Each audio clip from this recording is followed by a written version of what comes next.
안녕하십니까. 자녀와의 갈등 지혜로운 해결법 2부 시작해 보겠습니다. 5월은 5월 5일 어린이날, 5월 8일 어버이날, 5월 15일 스승의 날 등등 계절도 아름답지만 감사와 축하와 축복이 가득한 달인 것 같습니다. 여러분 가족도 서로 더 많이 사랑하고 감사 가득한 달이 되었으면 합니다. 그리고 2부 수업은 실습 위주로 하는 수업이 되겠습니다. 자, 2부 수업하기 전에 1부 수업에서 갈등을 줄이는 첫 번째 방법으로 혹시 기억하십니까? 네, 타인의 행동 또는 자녀, 남편의 잘못된 점에 주목하기보다는 잘된 점에 주목하고 또 언급해주고 대화하기. 네, 기억하고 계셔서 감사합니다. 미래사회, 엘빈 토플러의 제3의 물결이라는 책 어디서 한번 들어보셨죠? 저희 부모님 세대는 농경시대라고 칭합니다. 이때 부모님들은 자식들은 농사 짓기보다는 부모님이나 선생님 말씀 잘 따르고 열심히 공부해서 좋은 대학에 진학하고요. 여자는 좋은 남편 만나고 남자는 좋은 회사 취직하는 것이 출세하고 성공하는 방법이라고 생각했습니다. 그리고 그런 부모의 교육하에 저희들은 산업화 시대, 모든 것이 대량 생산화되고 기계화되는 과정에서 살게 되었습니다. 그리고 여러분들은 엘빈 토플러가 예상했던 저희 때는 사실 컴퓨터를 보지도 만지지도 못했습니다.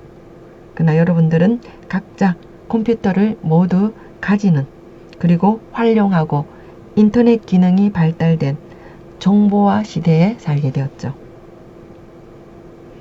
그럼에도 불구하고 여러분 부모님들은 여러분에게 저희 부모님이 하셨던 열심히 공부해서 좋은 대학에 진학하는 것을 자녀가 성공하는 유일한 길이고 또 합리적인 진로 지도라고 생각하셨습니다.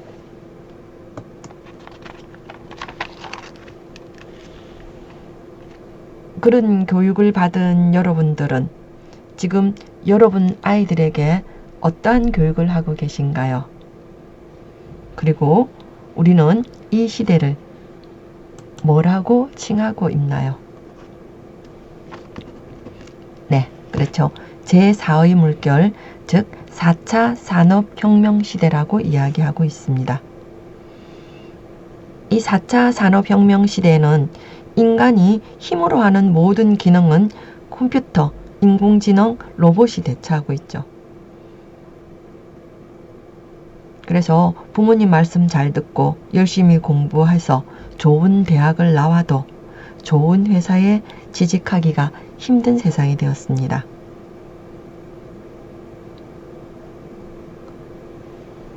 더더구나 우리는 4차 산업혁명 시대를 제대로 준비도 못한 상황에서 코로나 팬데믹 상황을 맞이하게 돼서 미래학자들은 이 급격한 이 변화, 4차 산업혁명 시대가 4, 5년은 앞당겨져서 구현되고 있다고 합니다. 이러한 급격하게 변화된 세상에서 우리 아이들은 어떠한 능력이 있어야 될까요? 네, 힘으로 하는 건 로봇이 하고요. 그죠? 우리 인간들끼리는 서로의 마음을 잘 이해하고 공감하는 능력이 있는 사람이 우대받는 거. 그래서 이 시대를 감성시대라고 표현합니다.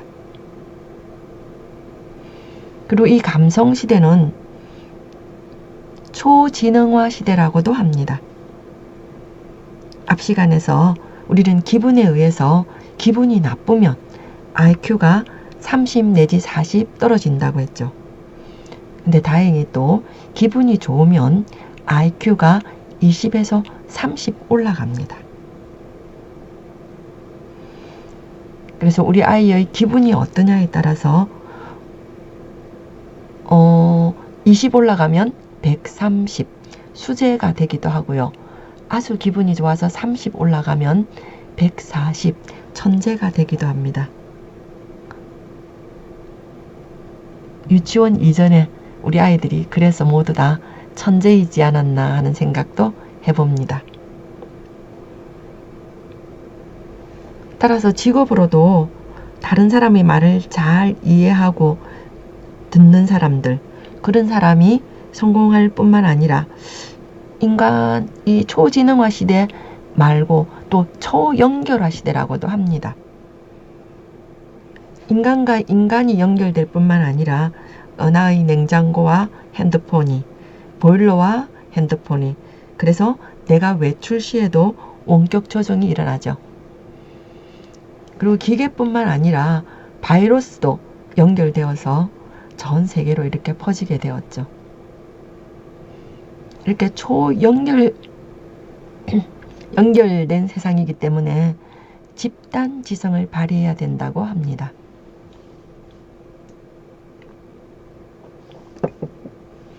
요즘 TV를 보면 예능 프로 아는 형님, 미스트롯, 보이스킹 이런 여러 예능을 보면요. MC 한두 명이 진행하기보다는 여러 명의 패널로 구성되어서 그 패널들 간의 협력과 조정, 그죠? MC는 그를 조율하는 형식으로 진행되고 있죠.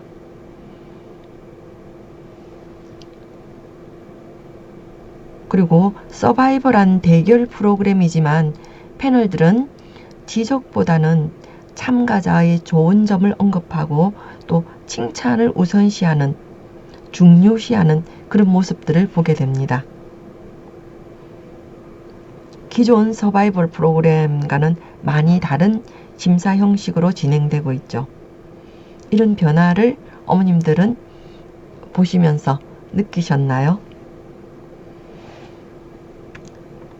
서바이벌 프로그램에서 잘못된 점보다는 잘한 점에 주목하고 언급하는 시대 변화의 모습을 우리는 자녀 교육에서도 활용해야 되지 않을까 하는 생각을 해봤습니다. 따라서 가정에서도 부모님의 일방적인 지시와 또 지도보다는 아이들과 함께 의견을 나누고 이야기하는 문화로 만들어가는 것이 집단 지성을 높이는 방법이 되지 않을까 합니다.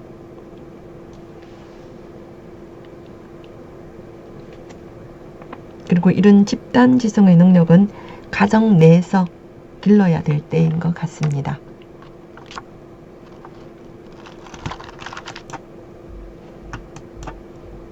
제가 어느 날 TV를 보는데 독일 교육에 대한 주제로 이야기하시는 교수님의 이야기가 굉장히 인상 깊었습니다. 독일 교육에서는 초등학교 과정에 성교육과 행복학이라는 과목이 있다고 합니다. 성교육 시간에는 남녀 양성평등한 시각에 대한 교육, 행복학 시간에는 남녀, 세대, 다양한 인간들 사이에서 어떻게 해야지 우리가 행복할 수 있을까에 대한 이야기를, 서로의 의견을 이야기하고 또 토론하는 시간을 가진다고 합니다. 이렇게 초등학교 때부터 남녀, 타인, 그 중에서 자신이 어떻게 해야 행복한 삶을 살아갈 수 있을지 고민하고 공부하는 독일 교육이 참 부럽기도 했습니다. 이런 교육을 받고 초등학교, 중학교를 지나서 고등학생들이 된 학생들의 중증 교육은 어떤 교육을 주로 할까요? 네, 이런 교육이래요. 독서, 연애, 여행, 이게 고등학교 중증 교육이랍니다. 인문학적 소양과 창의적 생각을 이끌어내는 독서를 하고요. 그리고 남녀, 다른 성과의 행복한 관계를 위한 교육, 연애, 교육을 하고요. 그 다음 다양한 형태의 사람과 만나고 또 견문을 넓히는 여행이라는 과목을 공부한다고 합니다.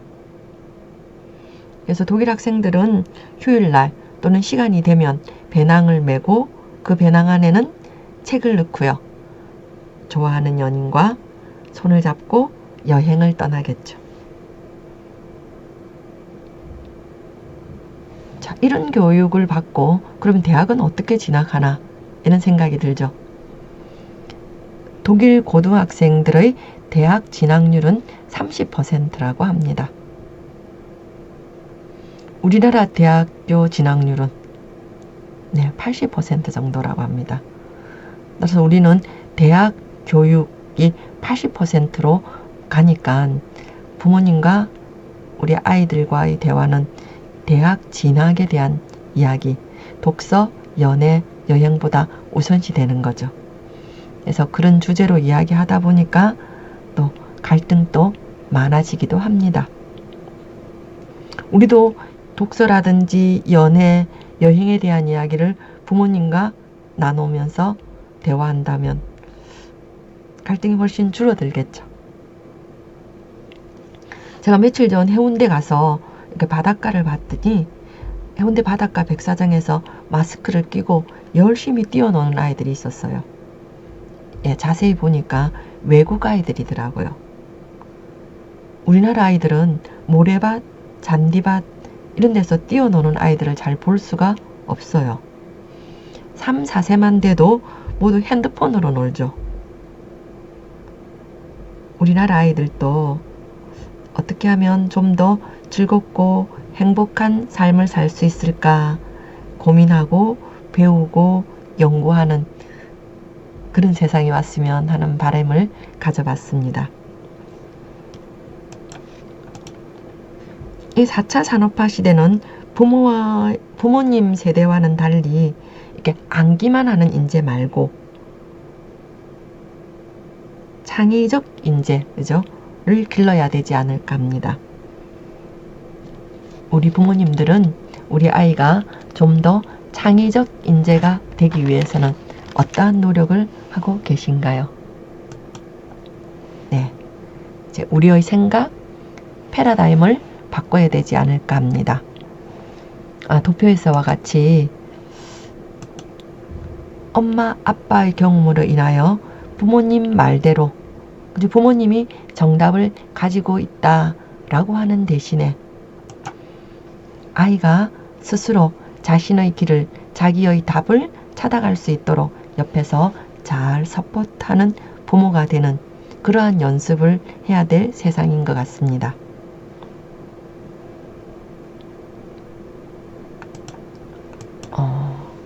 옛날에 저희가 학교 다닐 때는 아빠도 학교 가서 엎드려 있으라고 엄마가 했어요. 그래서 6년 개근도 타고 3년 개근도 당연시하였습니다. 근데 요새 아픈데 학교 가는 건 민폐죠. 학교뿐만 아니라 회사에도 열이 나고 기침을 하고 아픈 기색이 있으면 결근하는 게 옳은 일이 되었어요. 이렇게 세상이 변한 세상에 살고 있죠. 나의 옳다고 하는 생각이 아이들에게는 옳지 않은 생각이 되는 그런 세상입니다. 그래서 아이들의 행동이 옳다, 그르다, 그리고 내가 아이의 행동을 변화시켜야 되겠다 라고 하는 것보다는 우리 아이는 참 다르다. 그래서 그 다름을 이해하고 이 이해를 해야만이 아이도 남편도 사랑할 수 있고 이렇게 사랑해야지 우리는 서로 관계도 좋아지고 가족이 행복해지지 않을까 합니다. 우리 아이와 부모가 어떻게 다른가, 어떤 다른 생각을 하고 있는가, 이규경 시인이 쓴 용기라는 시를 보면서 한번 생각해 봅시다. 용기, 넌 충분히 할 수 있어. 사람들이 말했습니다. 용기를 내야 해. 사람들이 말했습니다. 그래서 나는 용기를 내었습니다. 용기를 내서 이렇게 말했습니다. 예. 용기를 내서 이규경 시인은 뭐라고 말했을까요? 여러분들은 용기를 내서 뭐라고 이야기했습니까? 네. 이렇게 말했어요. 용기를 내서 나는 못해요 라고요. 만약 우리 아이가 용기를 내서 엄마 나는 못해요 라고 말하면 아, 못해요 하는 것도 용기구나 라고 할 수 있겠습니까?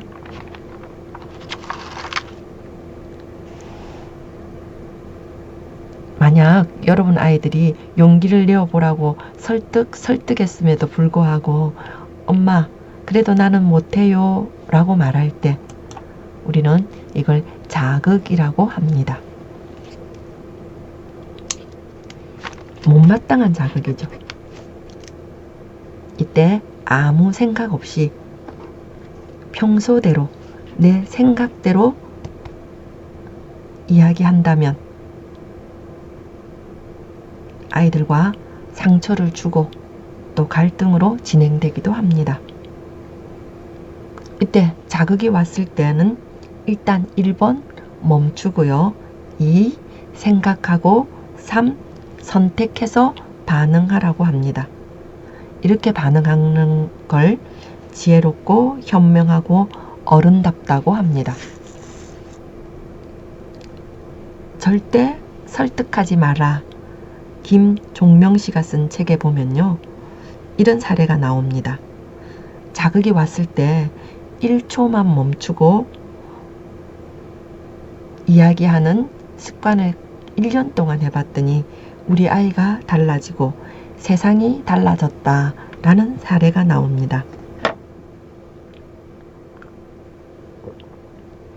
네, 어머님들도 자극이 왔을 때 1초만 참는 연습을 하면은 1년 후에 어떤 일이 생길까요?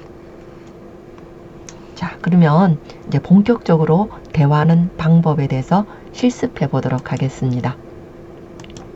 제가 저녁을 열심히 준비하고 아이, 남편에게 식사하러 오세요 또는 밥 먹으러 와라 이렇게 말했어요. 아이도 남편도 올 생각이 없어요. 어떻게 해야 되나요? 네, 그랬더니 어떤 어머님이 그러시더라고요. 오라, 오지 마라 이런 말들은 명령이니까 밥 먹자 이렇게 권해본대요. 맞아요. 명령 대신에 밥 먹자 이렇게 권하는 것도 참 좋습니다. 그래도 아이들이 꿈쩍을 안 해요. 나에게는 나쁜 자극이 되죠. 어떻게 해야 되나요? 네, 1초 참죠. 그리고 생각해 봅니다. 상대의 행동을 움직이게 하려면 첫 번째 단계로는 있는 그대로 말하기라고 합니다. 네. 그러면 식사하러 오세요. 밥 먹으러 와라. 밥 먹자. 라고 하는 대신에 어떻게 하면 될까요?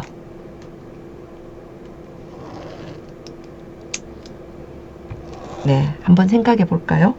자, 있는 그대로라는 건 내가 밥을 차려 놓았어요. 자, 그러면 그대로 하면 됩니다. 엄마가 밥 차려 놓았다 라고요. 이걸 있는 그대로 하는 말이라고 합니다. 근데 어머님들은 있는 그대로 말하는 게 참 어렵대요. 자, 다른 연습 한번 해볼까요? 엄마가 외출했다가 돌아와 보니 형님에게 맞았는지 울었는지 동생이 얼굴이 붉어져서 울고 있었어요. 자, 여러분은 이 상황에서 뭐라고 이야기하는 게 있는 그대로 표현하는 것일까요? 네, 동생이 울고 있구나 이렇게 말씀하시면 됩니다. 그런데 많은 어머님들이 경험상 형이 동생 때렸니? 동생 왜 울렸어? 아니면 동생 너 뭐 잘못했어? 이런 억울한 말을 하기도 합니다. 네, 다시 식사 시간으로 한번 돌아가 봅니다. 예전에 우리는 식탁이나 주방에서 큰 소리로 밥 먹으러 와라 이렇게 말했죠. 자, 이렇게 말하는 대신에 이제 아이 곁에 가서 작은 목소리로 엄마가 밥 차려 놓았다 이렇게 말하면 이 달라진 엄마의 모습에 아이가 순간 놀라기도 하고, 아, 나 지금 밥 먹으러 갈까? 나중에 먹어야 할까? 이렇게 생각하는 아이가 될 수 있다고 합니다. 물론 아이들이 금방 식사하러 오면 감사한 일이겠죠. 근데 엄마 나 요거 다 마치고 갈게요 라고 말한다면, 자, 2단계 어떻게 해야 되냐면요. 네, 그래, 예스를 던집니다. 아, 그렇구나. 그럴 수도 있겠네. 괜찮아. 이런 말을 해줄 수 있었으면 좋겠습니다. 왜냐하면요, 엄마 욕구는 지금 와서 따뜻할 때, 맛있을 때 식사하면 좋겠죠. 그런데 아이는 자기 할 일 다 마치고 먹고 싶다는 겁니다. 그런 아이의 욕구를 받아주고 수용해주는 경험을 아이들이 할 수 있으면 우리 아이들도 다른 사람의 욕구를 귀담아 듣고 또 친구나 부모, 선생님, 다른 어른의 말도 수용하는 능력을 키우는 훈련이 된다고 합니다. 자, 다시 한번 복습하자면요. 첫째로 있는 그대로 말하기. 자, 뭐라고요? 밥 차려놨어. 이렇게 합니다. 이렇게 있는 그대로 말하기를 우리는 자존감 훈련의 기초라고도 합니다. 그리고 2단계, 아이의 욕구가 나와는 다를 때, 아, 그렇구나. 너는 이거 마치고 밥 먹으러 오려고 하는구나. 이러한 대화를 우리는 존중의 대화라고 합니다. 아이라 할지라도 아이의 의사를 존중해 주는 거죠. 학자들은 그렇구나를 3번 이상 하시면 지금의 갈등에서 현저히 줄어들 거라고 합니다. 자, 조금 더 진도를 내어 볼까요? 네, 우리의 대화 형식, 커뮤니케이션 방식을 변화시켜 보는 겁니다. 자, 어떻게 해요? 예, 지시 명령형에서 질문형으로 바꿔보는 겁니다. 자, 이것도 연습 한번 해볼까요? 예를 들어서요, 내일 시험인데 TV 보고 있는 아이에게 엄마는 아이의 행동을 변화시키고 싶어요. 자, 1단계 어떻게 해야 될까요? 네, 기억나나요? 네, 첫 단계 있는 그대로 말하기. 자, 있는 그대로 어머님들이 한번 해보시겠습니까? 네, 1. 내일 시험인데 누구누구는 TV 보고 있구나. 이렇게 하시면 됩니다.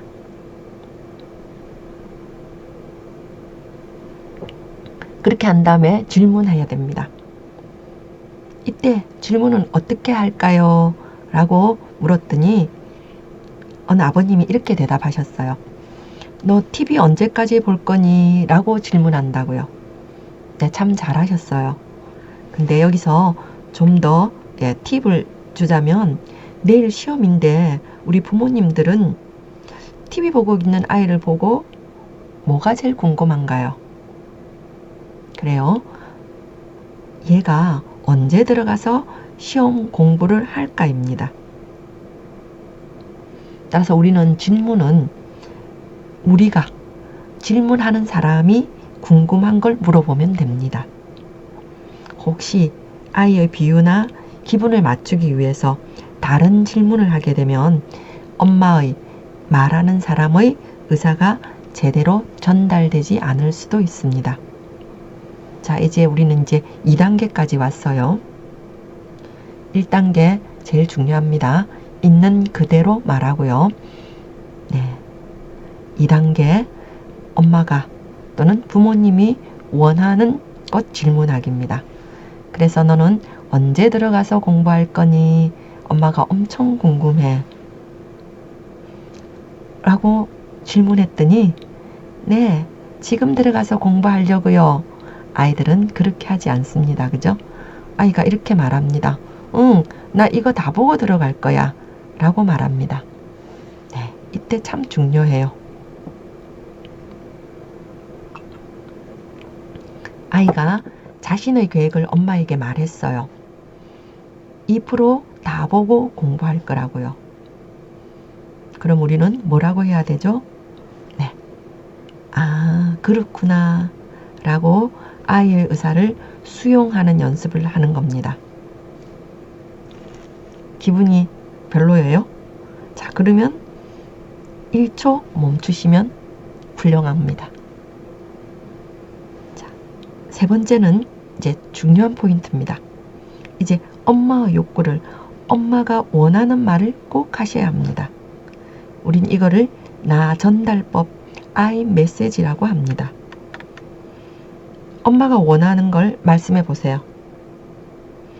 그래, 너는 2%를 다 보고 들어가서 공부할 생각인데 엄마는, 이게 중요하죠. 엄마는 있잖아. 네가 지금 들어가서 공부하면 참 기분이 좋겠다라고요. 하시겠습니까? 네, 그리고 이제 마지막으로 이렇게 엄마의 질문을 하고요. 엄마는 네가 지금 들어가서 공부하면 참 기분이 좋겠다. 그런데 네 생각은 어떠니? 마무리를 질문형으로 하시는 겁니다. 뭐라고요? 네 생각은 어떠냐고요.